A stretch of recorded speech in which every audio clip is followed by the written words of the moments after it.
at 5:32, and while we will give ourselves another 1 or 2 more minutes, but I thought that it'll be okay to start recording now itself. Okay, thanks, Nehi, for introducing yourself. Appreciate that.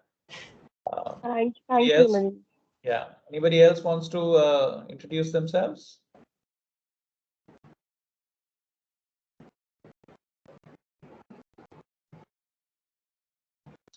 Okay, I'll initiate the sharing of the screen, Neeraj, and then I'll hand you over the control.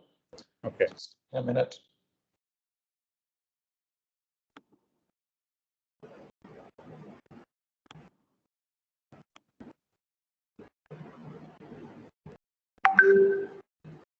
So I'm going to, for some reason, I can't give you the control.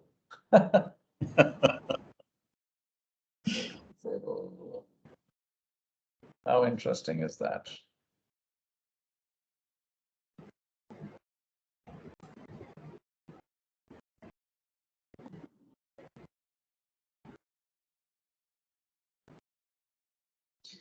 Okay, so I think, Neeraj, you will have to rely on my good services to sort of help you guide, help you change the slides, I think.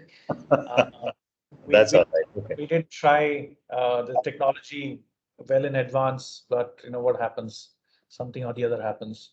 I'm not going to experiment too much right now at this point in time, trying to find a solution to give Neeraj, make the Neeraj a presenter, but we'll just start.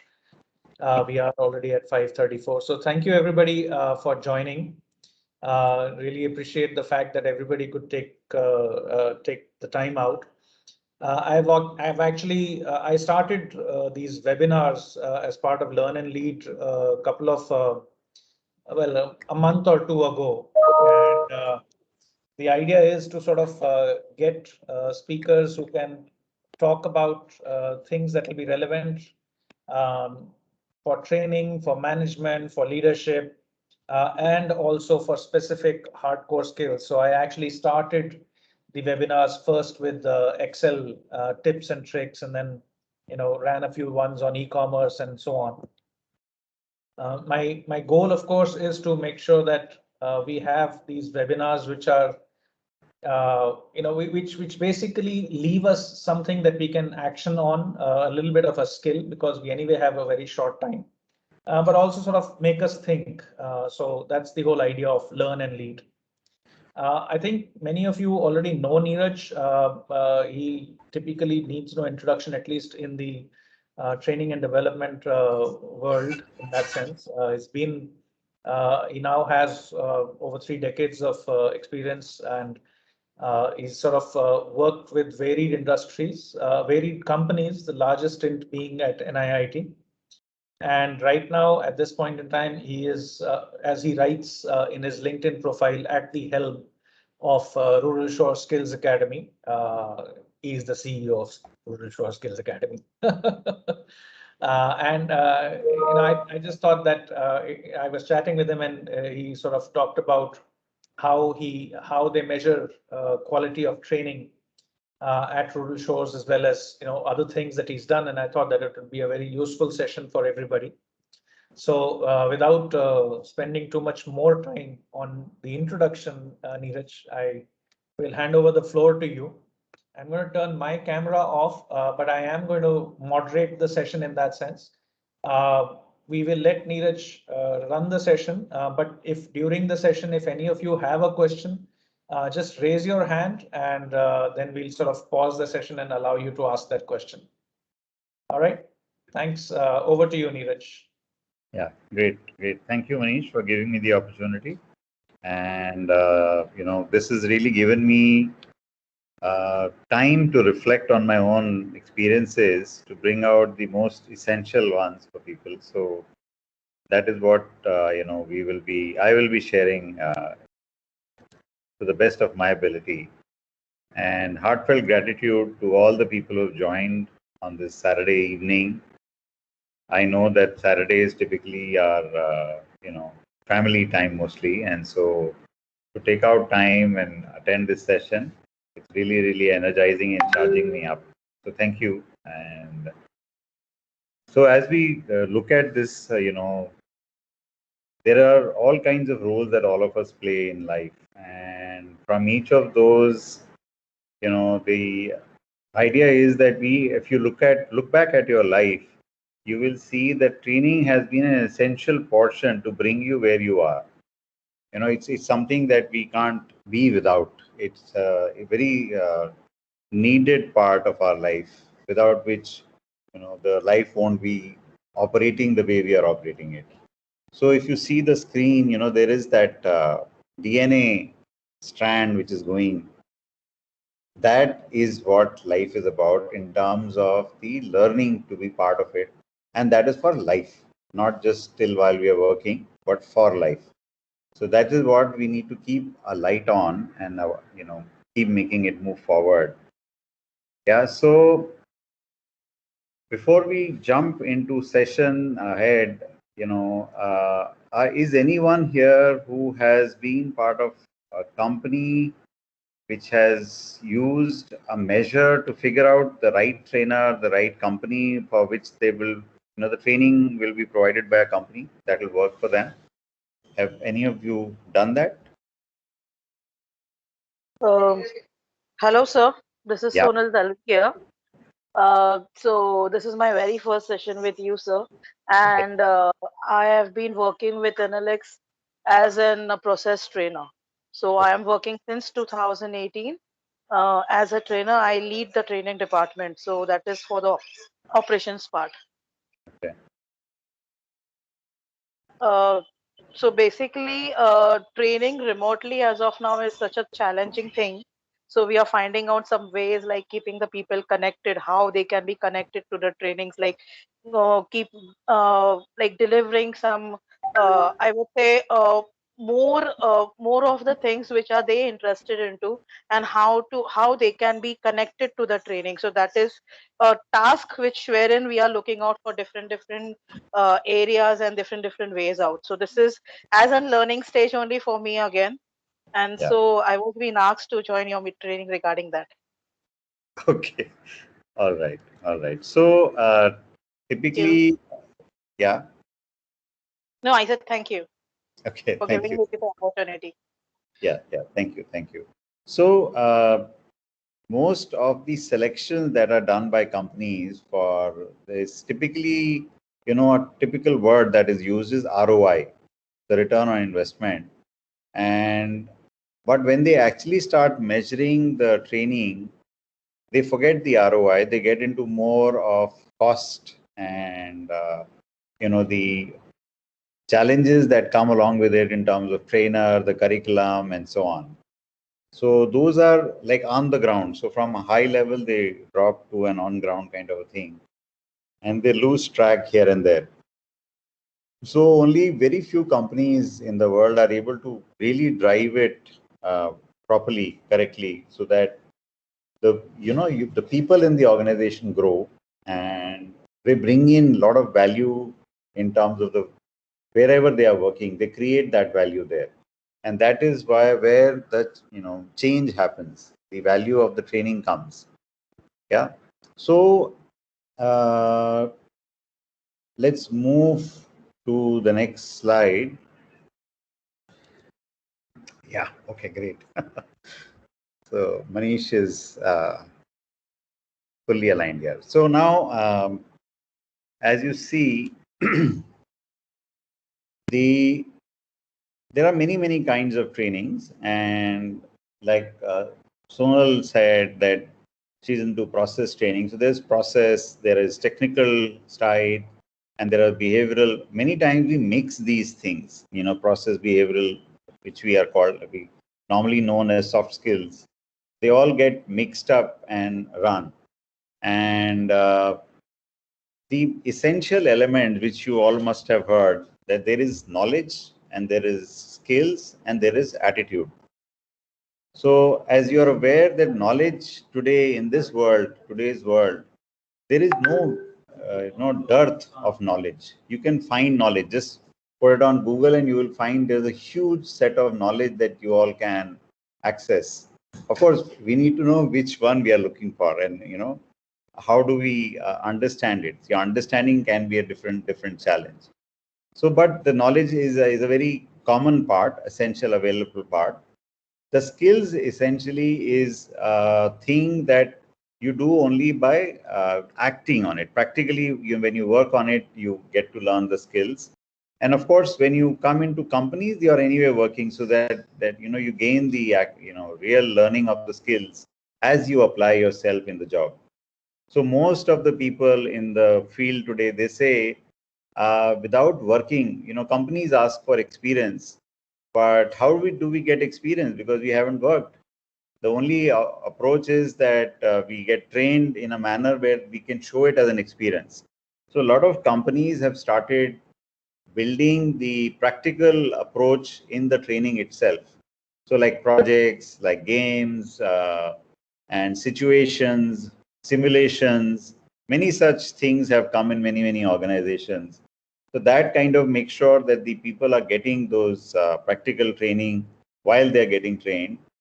And especially one element, one area I will highlight here, that in technical areas, the latest technologies that are coming up, and most of the companies, they hire fresh from the engineering colleges, but they make sure that during their last semester, they work on projects. So they actually ensure that they are giving training projects to those people while they are still in the fourth year. And when they join the company, then they are ready to work, kind of a thing. So that is an essential element that is happening. Yeah, so in the knowledge and skills, that part is there, but the attitude part is something that I feel and I sense, and I've been operating, like Manish shared, over 3 decades. And I find that the attitude part is something that we haven't really trained. While we say there are soft skills and there is those behavioral skills and so on, but those also get stuck only at the knowledge level or skill level. In terms of specific situations, how do you interact when you go for an interview dressed like this, and how you speak and all of that. But that doesn't change the mindsets of the people. So the attitude essentially is the subconscious that we are carrying, and that subconscious actually becomes like a habit. And so the habit then is difficult, hard to change. And that is one element that I will share a couple of experiences around that. So as an example, I wanted to share the element of learning to drive car. Now, learning to drive car is a simple thing. Of course, initially when you don't know how to drive a car, you feel, oh, मैं कभी गाड़ी चला नहीं पाऊंगी, kind of a thing. But when you are actually starting to do it, it just takes maybe 2 months. 2 months is the maximum that you would take to learn a car. So that is where you pick up the knowledge and the skill. But the attitude of driving the car is something that I feel that very few of us actually build it up as we go forward, even in 20, 30 years. Because all the traffic jams and the chaos that happens on the roads, and all of us must have faced those, we must understand that that is because of the not right attitude. The attitude of the drivers and the people, including us, is not right in those situations. Yeah. So there's one example I remember, that one of my colleagues, and it was a very hot summer at that time, and we were stepping out in the car, and it was a traffic jam. And the person in front, who was coming opposite direction, was very angry, and she wanted to really shout. So he just smiled and he said, yeah, so yes, I know it's a jam and it's taking some time, and we will pass through. And the anger kind of went away, and she kind of became kind and just focused on the driving part. So I'm just saying that that was the right attitude of that colleague of mine that time that he did. Yeah, so in this particular session, because we have not so much time available, so I would just want to make sure that the right things come out from what I know and what I can share, and then you can probably learn, gain something, and then go back and apply in your lives as well. So as one of you mentioned that the online mode has come. Yes, correct. At this time, because of this COVID and all the scenario, a lot of things have gone online. But the experiences that I'm going to share are not going to really touch online, though they are deeper and hence touch their online as well. Meaning it's basic training, the attitude of the students and the trainers and the people who are running the training. So in that sense is where we will be looking at. Yeah. So I think we can move on to the next slide, please.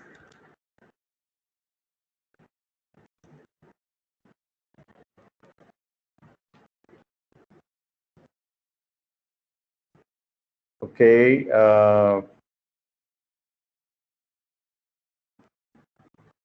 So this is a model that all of you are aware of, the Kirkpatrick model, which is measuring the quality in terms of reaction, learning, behavior, and results, and also the Bloom's taxonomy, which is how we assess where the person has reached, which has these 6 levels.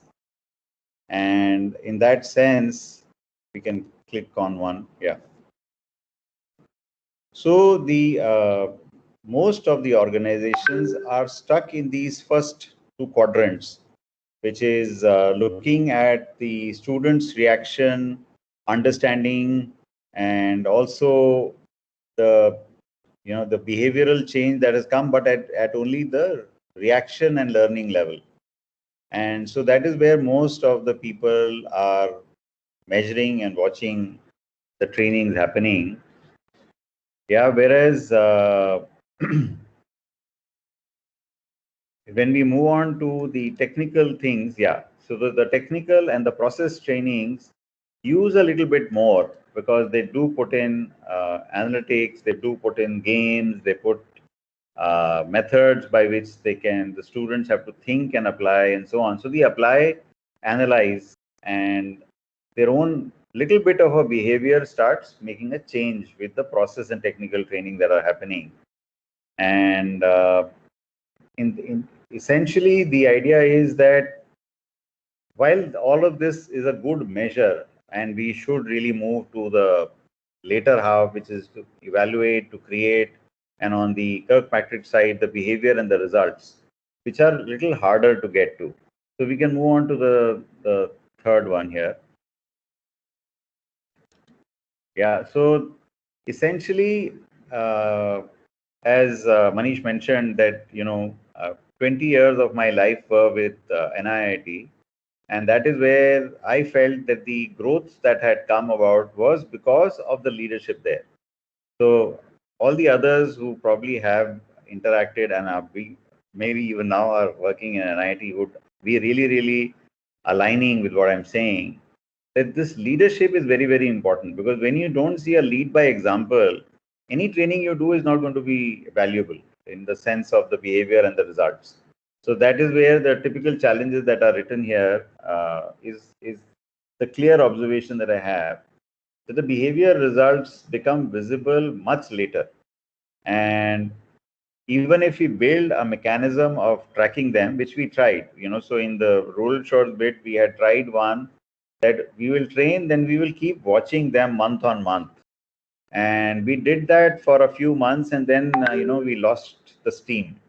The whole energy went off because, one, there were too many people. B, there was very, very detailed view of what we were looking at. And third was, what are we going to do with that when we find that the thing is not working? There was no reaction planned into that whole thing. So that is where the behavior results is a big of a challenge. Yeah. And typically there isn't much time during the training period when you're planning. So you haven't really planned it in a manner where things can be built in into the measurement side. Yeah. And so there are some other things which I will share when we move to the next slide, but just kind of look at these and remember them. Yeah. So these are the experiences that I will share now. Do you want me to play the video or? No, not yet, not yet. I'll tell you. I'll tell you when. Yes. Yeah. Thanks for just staying in support like that. So the complex process and basic level is something I will describe the scenario and talk about it. But before that, I wanted to share, which are not written on the screen here, but I will just share one specific experience, which is where it was linked with the leadership engagement side. So it's a story that I heard maybe 11 years back, but that story was so strong and so powerful that it has stuck with me. And I thought I will quickly share it today so that if some of you are also impacted with it, then I've served the purpose.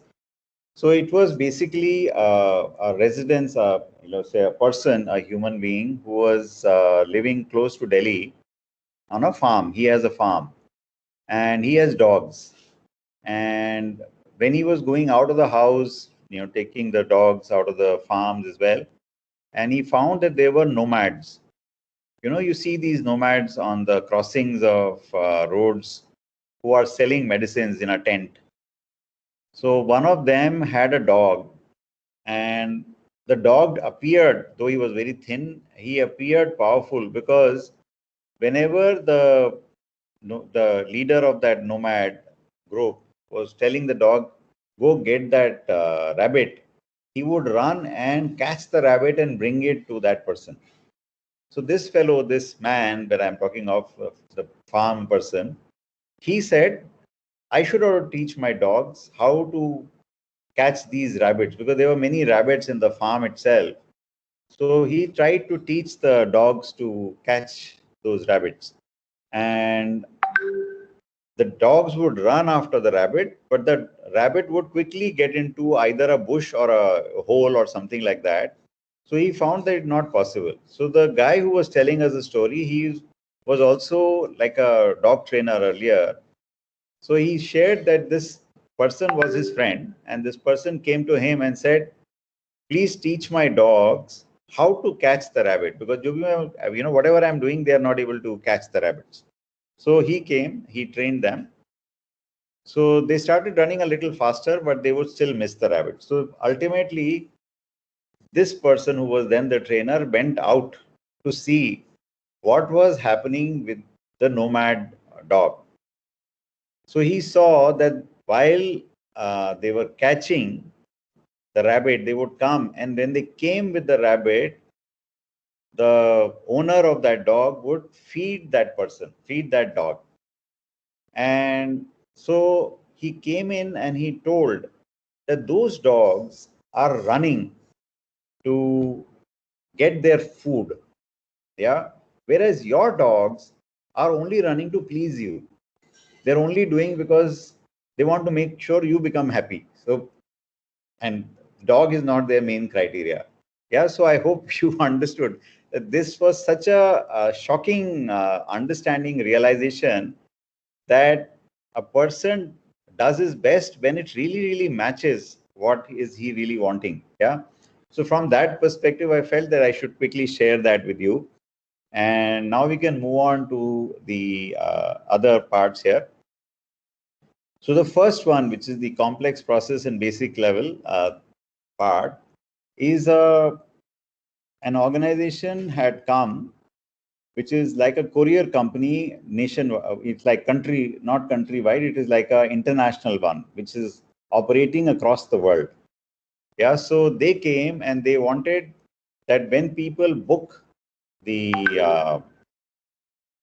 courier packages with them, they write a note which has the name and the address and the city of the person it has to go to. And that they scanned and used to send to a location. And the location was supposed to document it on digitize the basic thing because difficult to automate the handwriting into digital part. Even if they do, that's about 50, 60, 70% interpretation. Then that's too much of a time for them. So they said human beings can read and uh, make it a digital thing. I hope all of you are able to understand what I'm saying. So in that scenario, we got this deal where we had 3 centers, one in Karnataka, one in Andhra, and one in Tamil Nadu. And they are in villages. So, of course, then the students are considerably not so, good and all that. But we found that they had to, for doing this digitization, they won't know. For example, there are words like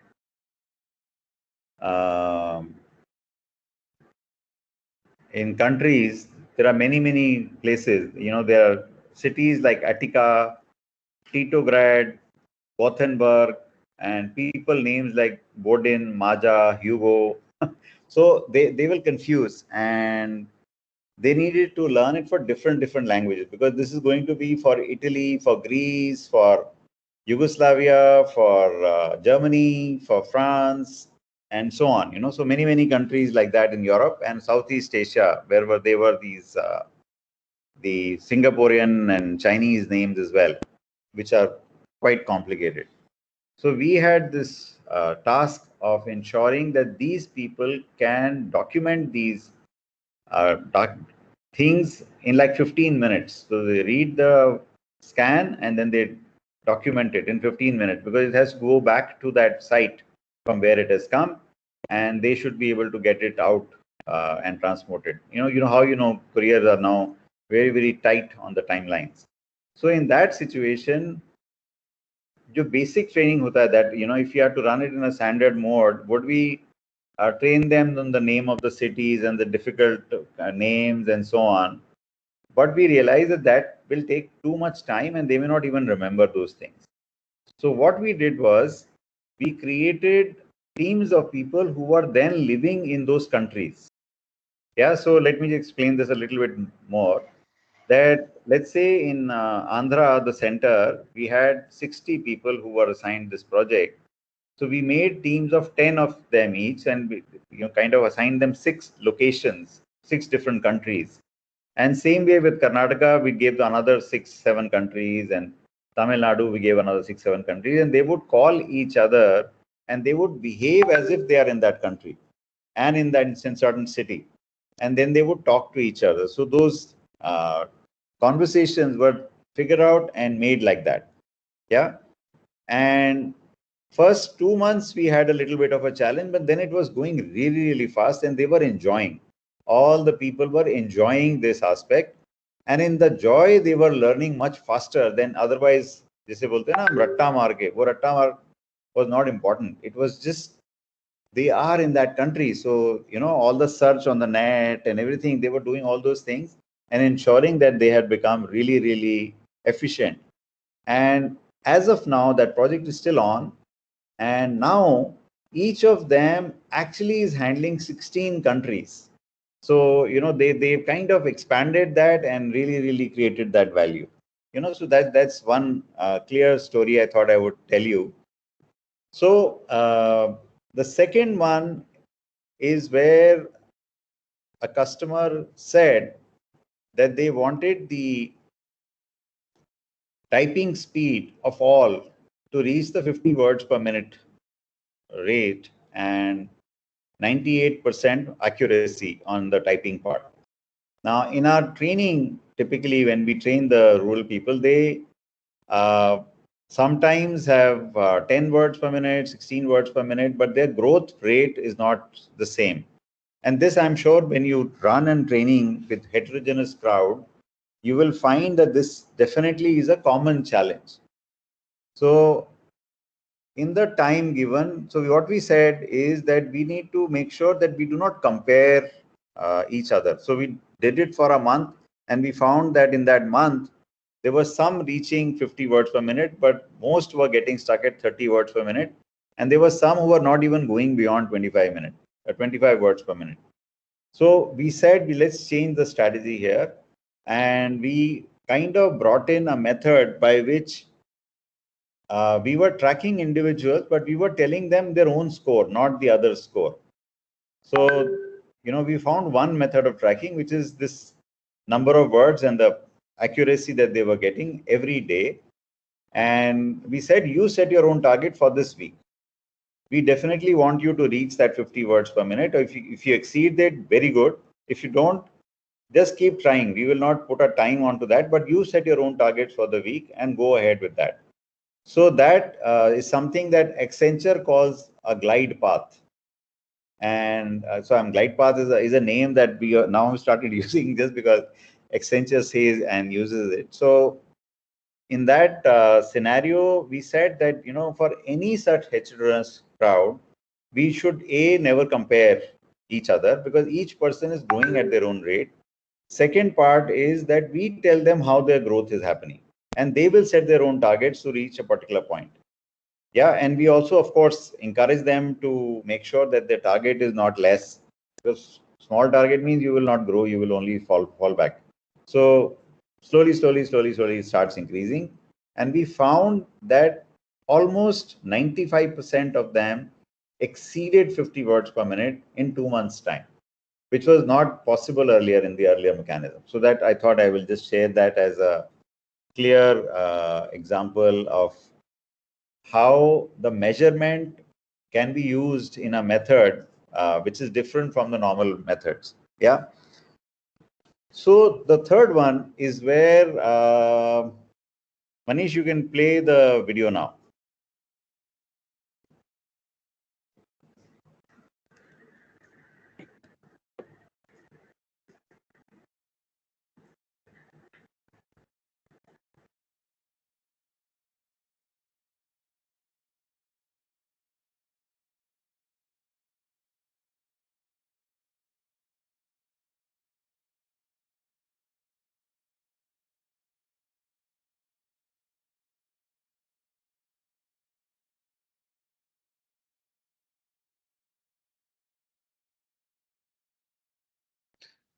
Neeraj, you're on mute.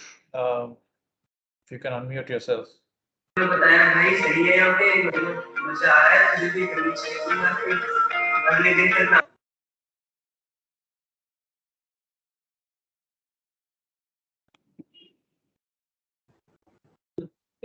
whole video.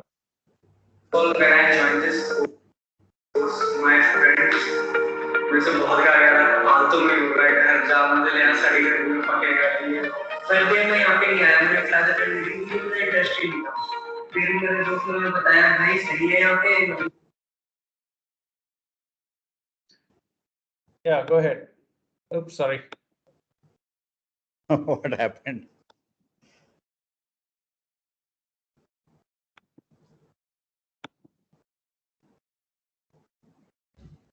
Yeah, Neeraj.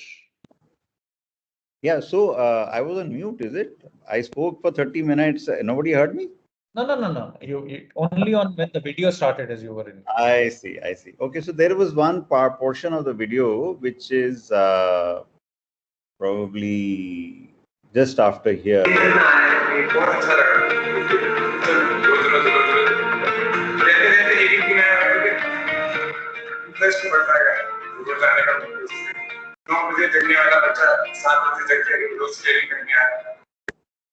Yeah, so this is the portion I really wanted everybody to see, that the essential measurement of training is when the student themselves become eager to come to the class. So this I'm sharing from training we had run with college students, and so the size of the class was about 40 students, and when we started the training, only 15 students landed up on the day one. And as we went to day 2 and day 3, the number started increasing. And so there was one comment, where people were saying, ki kya hai, ye sab bakwas hai and all that. And then, as they learned and they shared with their friends, more and more people started coming. And one element which I really wanted to highlight was this person was really a late getter up and late comer to the college, and he started coming on time. And in the first week itself, we reached the number of 30, and I think we completed the course with 35 people. All of them didn't come, of course, but yeah, the overall growth happened from that perspective. So that's really the measure of quality, that the trainer engages the students so well that the students really want to participate and take it forward. Yeah, so the fourth element that we have here is that the urban rural, the only difference really, it's nothing different in the mind, in the head, in the intellect. The only thing is that they have not been made aware of what all is possible. And typically in India, in the rural part, which is now changing with this whole mobile story, even the online classes are now possible in the rural areas. So, in fact, we run one center in a very rural area where everybody, is able to take sessions with us on mobiles. During this COVID time, they were only doing it on mobiles. So the essential element is that we need to make it practical for them. And, one of the places where, we worked, and I think Sugandha is already there from that organization. In that organization, because the students can't understand concepts, so we need to make it more like analogies. As an example, I will share that, to say how a company selects a person is, the analogy is that how do you go to the market and buy fruits? Do you buy only the rotten ones? No, you buy only the good ones. So that is why the companies will meet you, interview you, and try and see if you carry any value for them. That is where they start understanding. And the value for us from that understanding was that anybody and everybody, urban or rural, will learn much better when we do it through situations and analogies like this. Yeah. So that is where I thought I would kind of present that.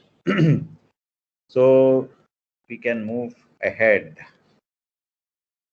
Yeah. So I think I'm kind of coming to a close of the session today. Yeah. So here, what I'm trying to say is that in classes, typically the trainer will always highlight what has gone wrong and what has not been done right. And if you all understand, each of us, we don't really want to look at what we have not been doing correctly. But we really, really appreciate when somebody appreciates us, praises us. And this is a mechanism that has actually been there in the world for a very long time now. But somewhere we have missed it. I think there are some challenges in implementing this attitude of only appreciating and praising. And that is where I think we need to just persist and be patient. So when you appreciate anything good that a person has done, even if it is what is normally expected, like coming on time is expected. But when a person comes on time, you appreciate that person. You will find that slowly and slowly, most people will start coming on time. By saying that, it is not right and all of that, it doesn't change much. In fact, people start becoming angrier and more frustrated because they say, "Inko dikhta nahi hai ki that I had this and I had that. I won't be able to reach on time," and etc. etc. So, appreciation and praise are very, very important points that we build into training. That is also a measure, because if the trainer is really able to appreciate the good points of the class, which means he's observing every single student in the class. This is easily possible on the online mechanism as well, because everybody is there in front of you. It's not like a regular classroom where 40 people are sitting and you sometimes miss a set of people, but in online they're all in front of you, so you can really, really watch and drive it from that perspective. The glide path that I shared is a key check that we, for any different thing, not just typing and all that, but we tried it with English as well. So all we did, one simple check was how many new words has the person learned. We did it through just a 10 set of sentences question, and you mark that, and then we evaluate you. So if we see that you are improving, then we'll give you that feedback that yes, you have done that well. If you don't improve, we will not point out anything. If you're not responding, that person will understand by and by that I have not changed much, so I will make an extra effort tomorrow. Yeah. So, and the third aspect, which I think is clear from all these, that each student needs to be engaged, needs to be doing things, and this is something that has to be driven. It requires that persistence, it requires that patience, and it requires that regularity. That consistency is very, very important in this engagement part. Because while we may design something, but whether it's actually working, whether the trainer is able to carry it forward, has to be checked, has to be driven. Yeah. And so the fourth one that I've written here is the Bloom's taxonomy level 3 and above. So as you go up the Bloom's taxonomy, you are anyway checking the rest. So it doesn't mean that you do 3, then the 2 and 1 are left out. Usko yaad ho raha hai, nahi ho raha, whether he'll remember, whether he'll recall and all that is taken care of because you're at level 3 now. You are looking at his application, and you're looking at how he really starts making some things out of it, creating. Yeah. So I think from the perspective of my sharing, I have covered most of the things.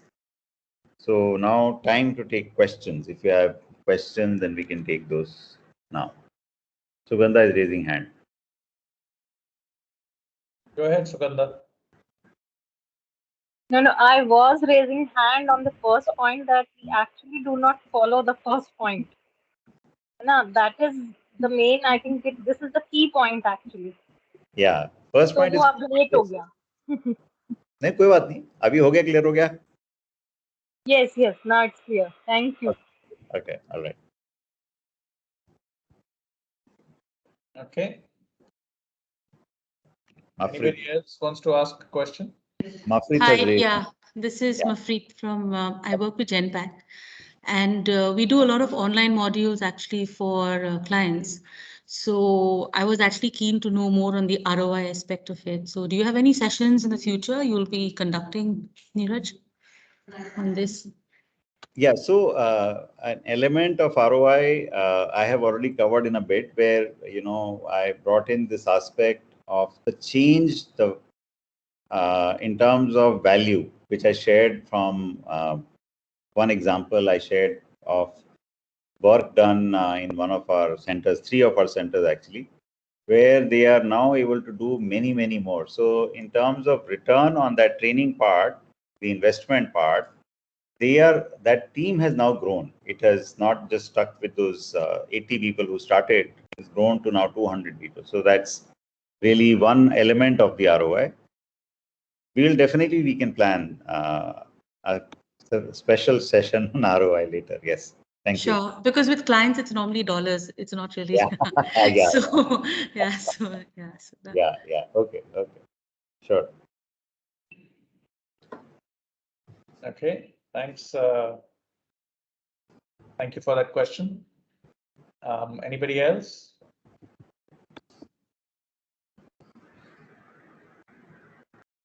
Anirban. Sorry, I had another question, but I can wait my turn if. Yeah, go ahead, Anirban. Let's get Anirban. I think Neeraj saw his hand raised first. Yeah. Hi, Neeraj. Hi. How are you doing? Good. Long time. Yes. Hey, Manish. Hi. So I just had a quick question that, especially in the last 1.5 years, since we are mostly working remotely, like, for example, I am working remotely, and Sonal, in fact, is the lead trainer in my business. So I invited her for this session. So we are training people remotely. It's work from home.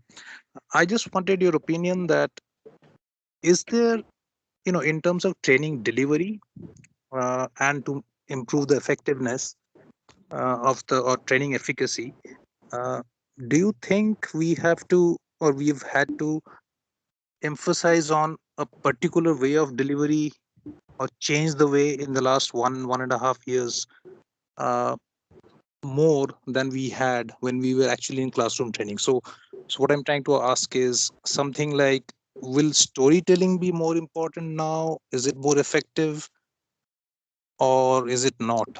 I'm just want your opinion there, Yeah. So because I don't have a definitive answer yet. it's okay. So the storytelling part actually helps build a context. And one of the things that I missed in covering so many things, that the contextualization is very, very important, which is basically in what scenario. So, for example, when you're training people, if they are aware of the kind of customer that they will be working with and some story linked with that will set the context for them. And then when you train them, then they will be able to relate everything that you're training is connecting with that element.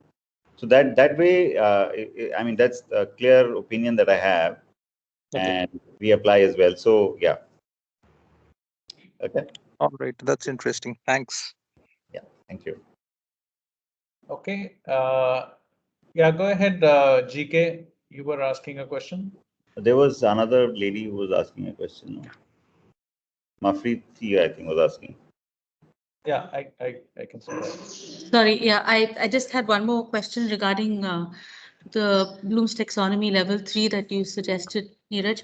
At the end of it, it all weighs down to metrics and something. So do you have any anything that you've used in the past, or no? And I get your whole thing of observation and using the right methodology and all that. But at the end of the day, when you want to evaluate, it still weighs down to some form of metrics that you need to show. And, so is there anything that you follow in those terms?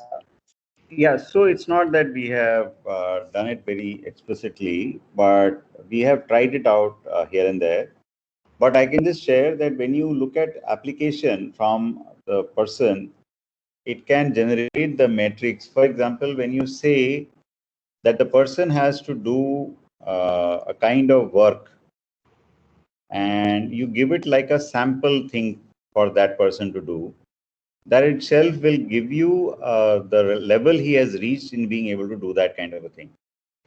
So it's like a test or a module of what he has to do in life. He does in the real work. He does it here.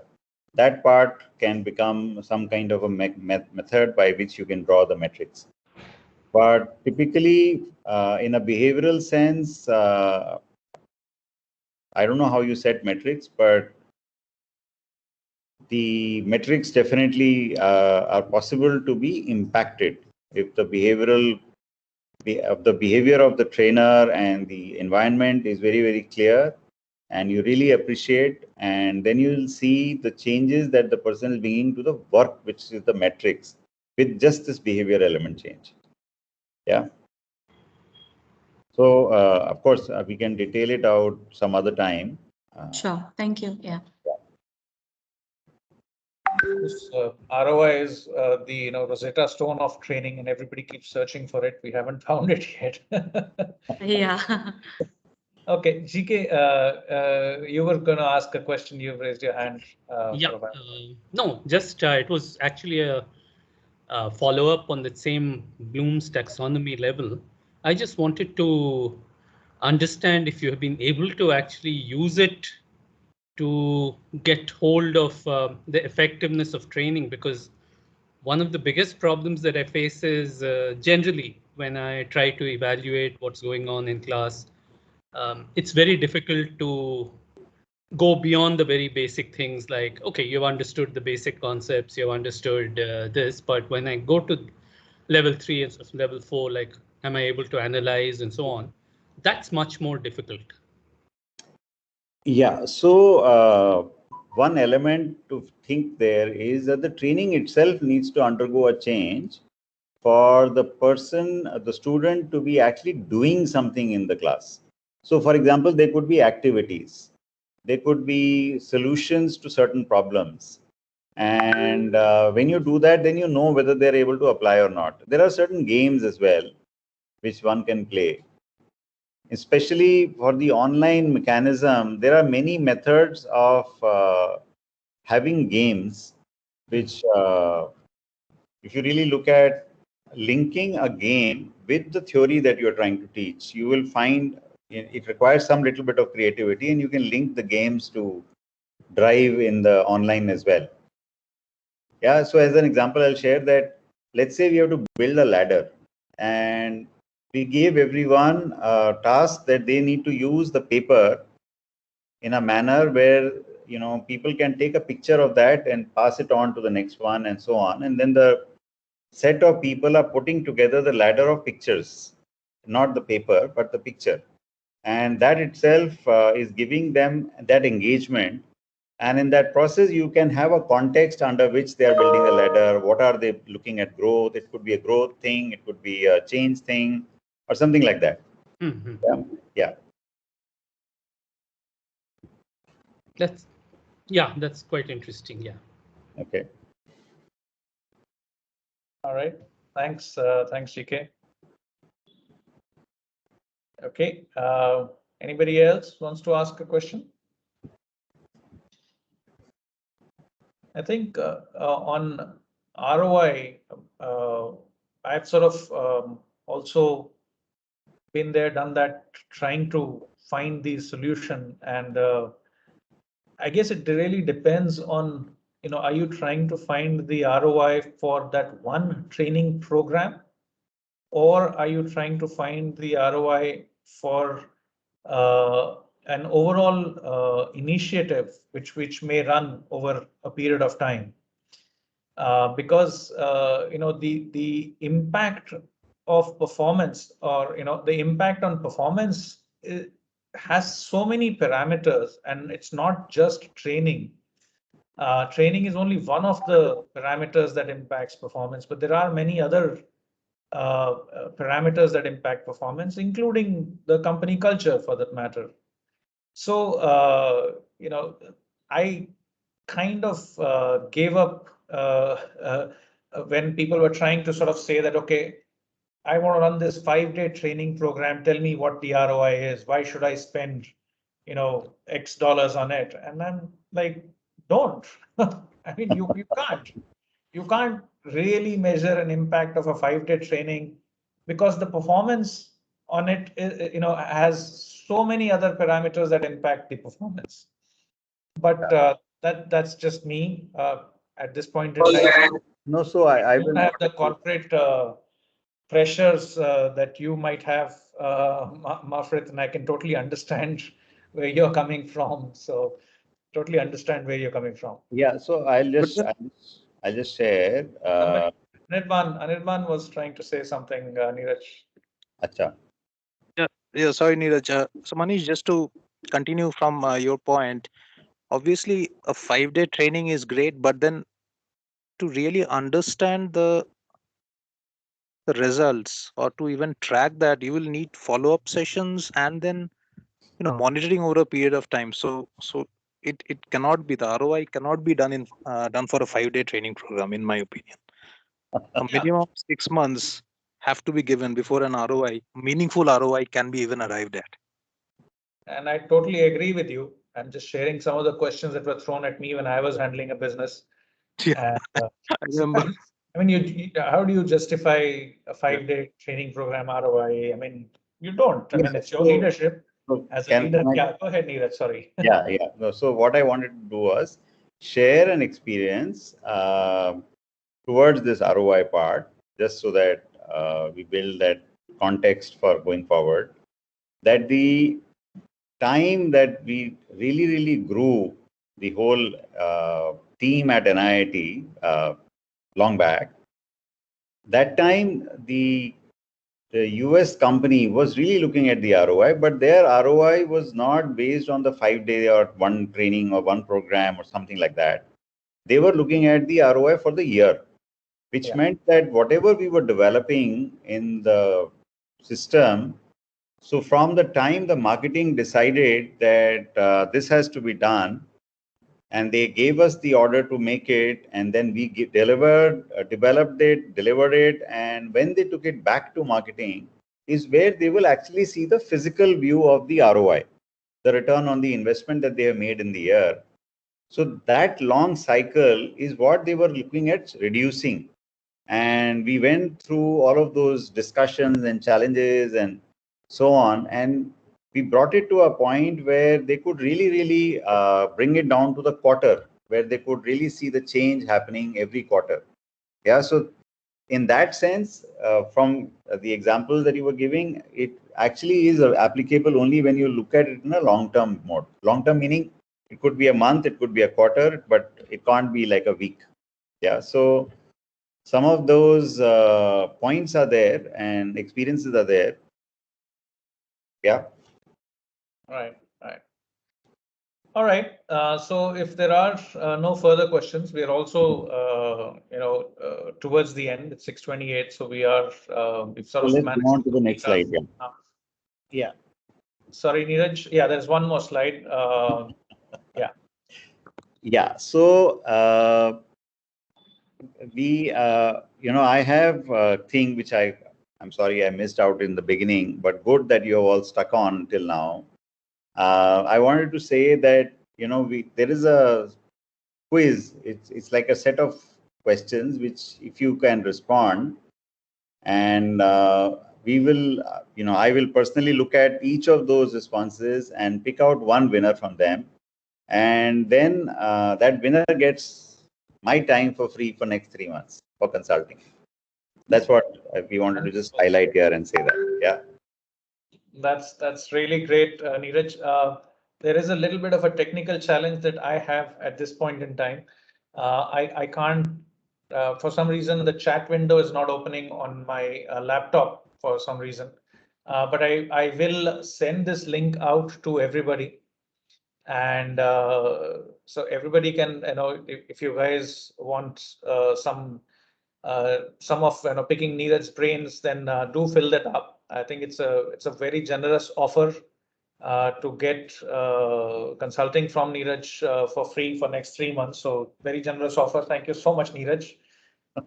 So thank you so much, everybody, for joining. I will send you this link on email along with another form, which is like a good training person. I will ask you questions about how it went and so on and so forth. So to fill up that also, that will be a lot easier. Yes, we will eagerly wait for it. Yes, we will wait for that. Thank you. All right. Thank you. Thank you so much. So thank you, everybody. Really appreciate Thank the time. you, Neeraj. Yeah, sorry. There's one last thing. Sure. I've opened the form, the quiz that you sent, Neeraj. Very interesting. Even if I don't win it, I would like to know your mind on how you're selecting the winner, because it's a very, very, very, very interesting set of questions and very subjective, I must say. Yeah, they're subjective. Yeah, but very interesting. Yeah. The basic essential point of understanding your view on handling that will tell me your attitude towards training itself. Got it. Yeah, towards people, towards human beings, and so on. Yeah. So it looks like everybody can just click on the screen and go to the form. Yeah, I didn't it's know clickable. that. Okay, that's good. That's good. But I will send you the form on email, everybody. So thank you so much. Yeah.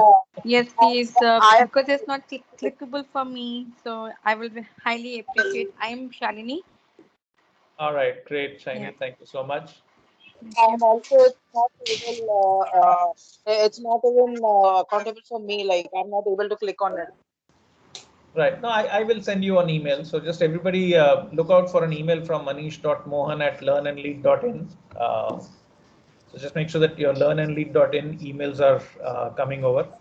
And if you guys do want to stay connected with future webinars also, you just go to LearnAndLead.in, and there is a little bit of a form that pops up. So you can just drop your email and you'll be added to the regular updates on upcoming webinars.